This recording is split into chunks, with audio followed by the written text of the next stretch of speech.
In the heart of the vast, unforgiving Atlantic, a small wooden ship named the Mayflower was tossed by furious storms. Packed within its cramped hull were the Pilgrims, a group of families seeking a new world where they could worship freely. Among them was William, his face etched with determination, leading his fellow travelers in prayer. They prayed for deliverance from the roaring waves, and for the promise of a new beginning, a life free from persecution. For 66 grueling days, the sea tested their faith, but their hope for religious freedom burned brighter than any storm.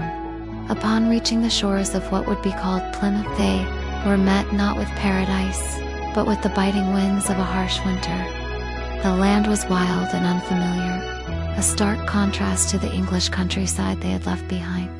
With resolve, the Pilgrims began to construct simple wooden homes, their hands raw from the cold and hard labor. The unforgiving season claimed many lives, yet the survivors, led by William's unwavering spirit, held fast to their purpose. They had crossed an ocean for this new, hard land, and they would not surrender it to despair. As spring thawed the frozen ground, a new challenge arose: starvation. Their English crops failed in the foreign soil. It was then that a Native American named Squanto appeared, a man whose wisdom would become their salvation.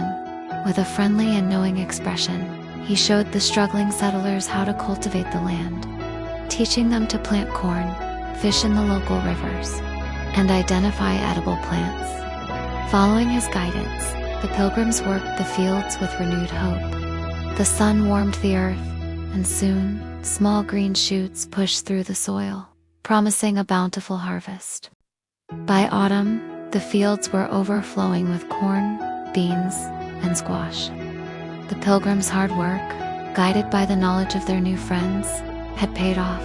To celebrate their survival and express their profound gratitude to God for his providence, they organized a great feast. William invited Squanto and his people to join them. In a scene of unprecedented harmony, Pilgrims and Native Americans sat together, sharing the fruits of their collective labor. This shared meal, a symbol of thanks and cooperation, would be remembered for centuries as the first Thanksgiving, a testament to faith, endurance, and the bonds of an unlikely friendship.